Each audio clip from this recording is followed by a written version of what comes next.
श्री गुरुदेव दत्त. श्री स्वामी समर्थ. आजच्या व्हिडिओमध्ये आपण गुरुचरित्राचा 14वा अध्याय का वाचावा, गुरुचरित्राचा 14वा अध्याय आपल्याला काय शिकवण देते हे पाहणार आहोत. व्हिडिओ शेवटपर्यंत नक्की पहा. गुरुचरित्राचा 14वा अध्याय म्हणजे संकट टळावे याकरता नित्य पठण केला जाणारा आणि मेरुमणी समजला जाणारा अध्याय. या अध्यायाची थोरवी कायम गायली जाते. असे काय आहे त्या अध्यायात? सर्वप्रथम एक गोष्ट लक्षात घेण्यासारखी म्हणजे सायदेवाला 13व्या अध्यायात गुरु महाराजांबद्दल झालेली जाणीव.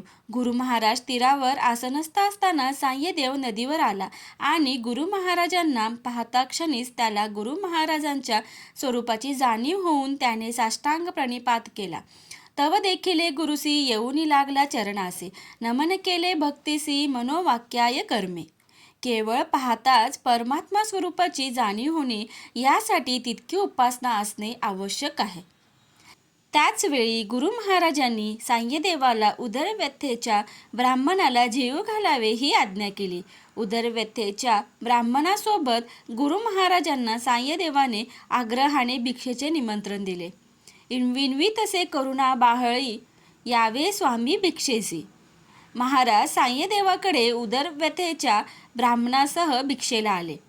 सायदेवाने अत्यंत भक्तिभावाने गुरु महाराजांची पूजा केली.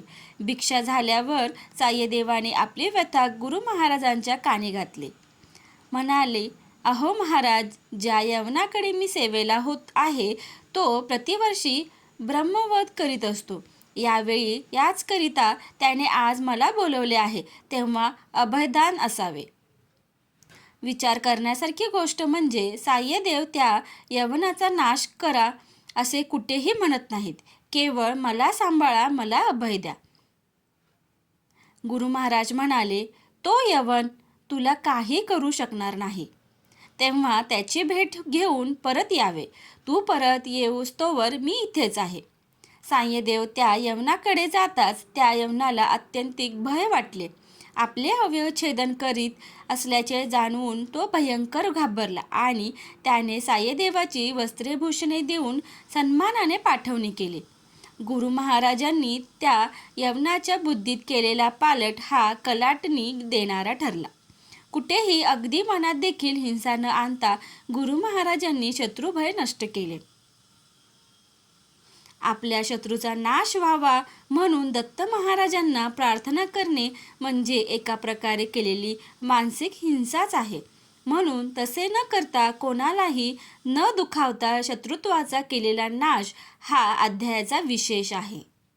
हा अध्याय वाचून गुरु महाराजांना म्हणावे, यवनाच्या बुद्धीत जसा बदल करून सायदेवाला जसे अभयदान दिले तसे अभयदान मला देऊन माझे रक्षण करा, संकटे दूर करा. श्री गुरुदेव दत्त. व्हिडिओ आवडल्यास व्हिडिओला लाईक, शेअर आणि सबस्क्राईब करायला विसरू नका. धन्यवाद.